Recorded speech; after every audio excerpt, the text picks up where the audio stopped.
जब 87,000 वर्ष के बाद भगवान भोलेनाथ का समाधि टूटा तो राम नाम का से उच्चारण करने लगे।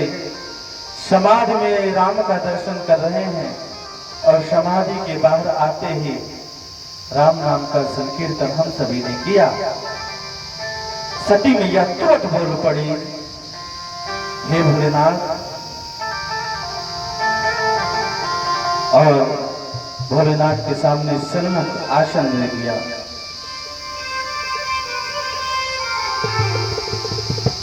उसी समय भगवान शिव को अपमानित करने के लिए महाराज दक्ष प्रजापति के यहाँ यज्ञ चल रहा। एक यज्ञ करने के लिए महाराज दक्ष भगवान भोलेनाथ को जलील करने के लिए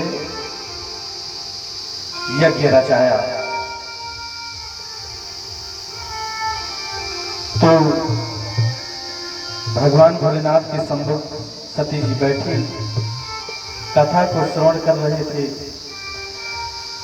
महाराज दक्ष ने सबको निमंत्रण भिजवाया, लेकिन अपने ही दामाद और बेटी के यहाँ निमंत्रण नहीं भेजा। बताइए कितने दुख की बात होती है। यदि बेटी को पता चलता है महाराज कि हमारे पिता के घर कोई कार्य हो रहा है,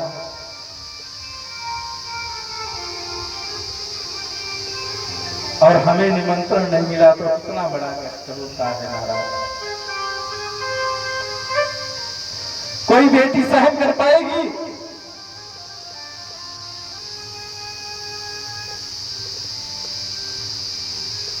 महाराज सामने बैठा कर कथा को श्रवण करा रहे थे और सब विमान पर आरूढ़ होकर कोई इधर से ऐसे निकल रहा है, कोई इधर से निकल रहा है। सब दक्ष प्रजापति के घर जा रहे हैं। तो माता ने कहा, स्वामी क्या मैं भी चली जाऊं? तो विमान में जब सब आरूढ़ होकर जा रहे थे, बहनें जा रही थी, एकदम विमान चल रहा है, से इधर से गया उधर से आया। तो जैसे किसी को जलाना हो, अभी जिसके पास फॉर्च्यूनर इत्यादि हो जाए और उनको जलाना हो, जिस व्यक्ति से उनकी खटक गई है, उनके घर के सामने खड़ी होकर हार्न दबाएंगे, पौ पौ पौ, एकदम हार्न इतना दबाएंगे कि वो जान ले कि मैं गाड़ी लेकर निकल रहा हूं यहां से। तो जो जा रहे थे वहां से विमान, तो जहां भोले बाबा थे वहां पर थोड़ा धीम कर ले और वहीं से निकाल के सिर बोले, बहन चलोगी नहीं, चलोगी नहीं बहन? अब माता के समझ लीजिए कि काटे खून नहीं। भाई अपने ही घर में निमंत्रण न मिले और सब ताना मारे। बार बार शिव जी से अनुरोध कर रहे थे, लेकिन शिव जी ने कहा कोई न्योता और निमंत्रण आया नहीं है, मैं कैसे भेज दूं तुम्हें? भगवान शिव ने कहा नहीं, पिता के घर तो बिना बुलाए जाना ही नहीं चाहिए। 4 लोगों के घर बिना बुलाए नहीं जाना चाहिए। किसके किसके यहाँ?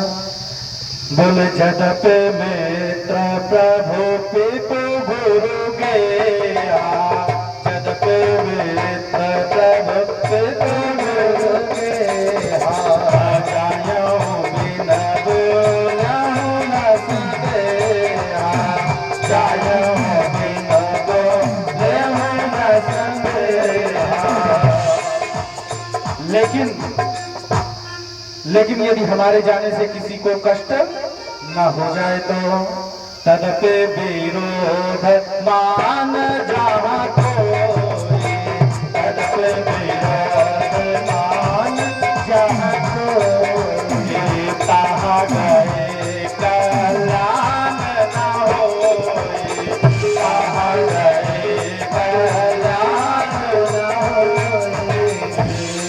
वहां जाने से कल्याण नहीं होता है।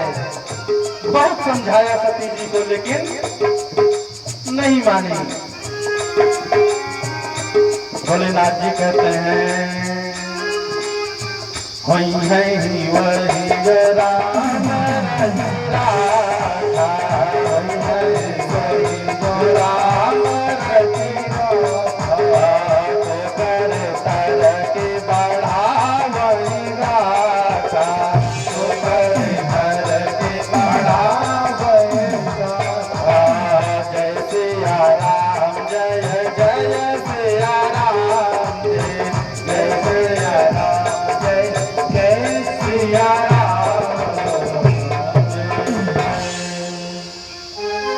नहीं मानी। भोलेनाथ ने कहा जो होगा सो देखा जाएगा। जाओ। फिर 2 गढ़ों के साथ सती मां चलती हैं अपने पिता के यहाँ, दक्ष प्रजापति के यहाँ पहुंची। और जब वहां पर पहुंची महाराज, सबसे पहले बहन जी मिली। भगनी मिली बहुत मुस्काता,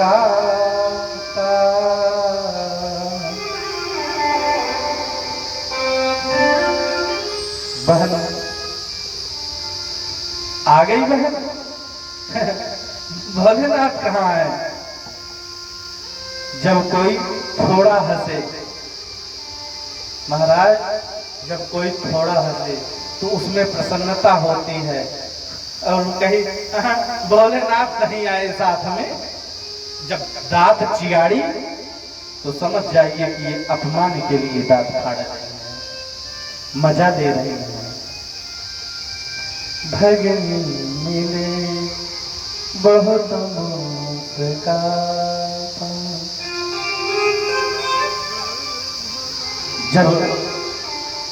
चलो कहेगी ठीक है, तुम तो आई हो अपने पति के साथ ना, उनको टाइम नहीं है। हाँ, जब भस्मी रमाने से उनको टाइम मिले तब तो, वो तो हमेशा ध्यान में मग्न रहते हैं। और आगे बढ़ती हैं। माता जी मिली। भक्तों, बेटा बेटी कुपुत्र हो सकते हैं, लेकिन माता को माता कभी नहीं हो सकती।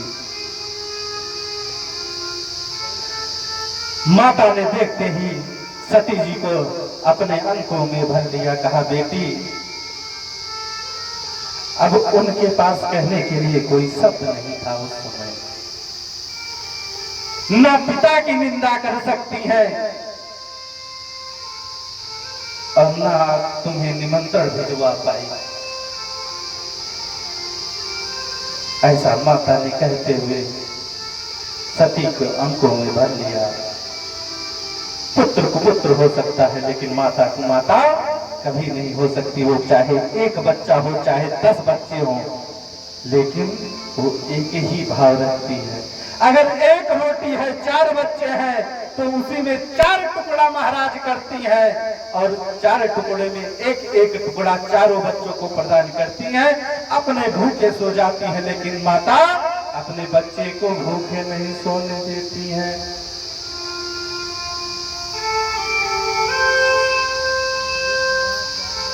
इस प्रकार एक मां अपने 4 बच्चे को पाल सकती है, लेकिन 4 बच्चे मिलकर अपने एक मां को नहीं पाल सकते महाराज।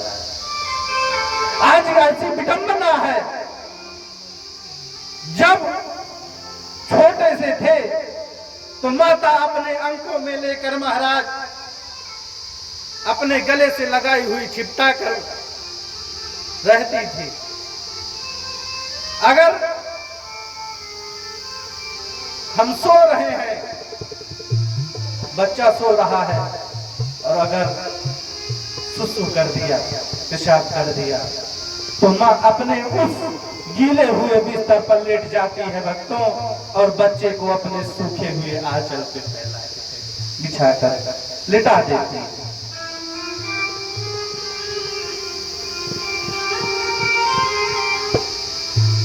माता की वेदों में बहुत उपमा की गई है। आप लोग मंत्रों में सुनते हुए हरि ही ओम मां, हरि ही ओम मां सस्तेना इंद्र, या फिर हरि ही ओम मां सहस्त्र शीर्षा। माँ का बहुत ही बड़ा पद दिया गया है भक्तों।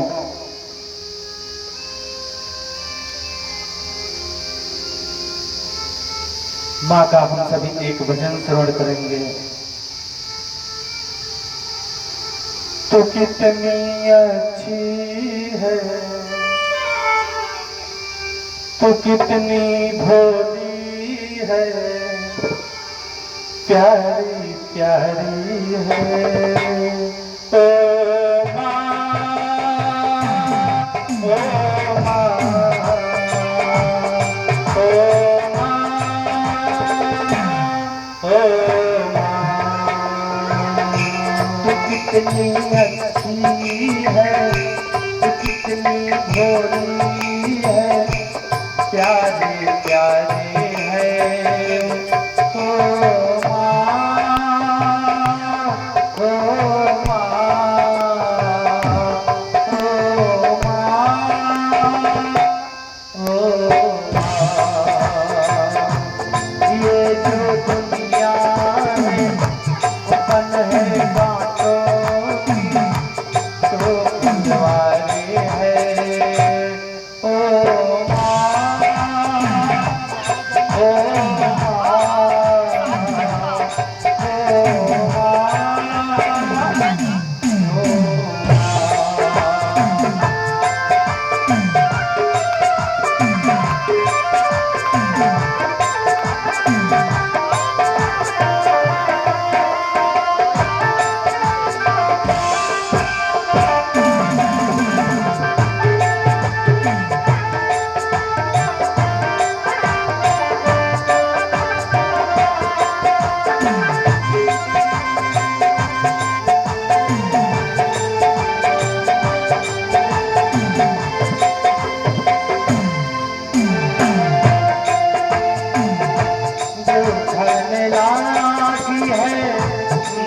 तेरी अखियाँ आलू करने लागी है, माँ तेरी अखियाँ मेरे लिए जागी तो है, सारी सारी रंग मेरी बिटिया पे अपनी बिटिया भी होने वाली है।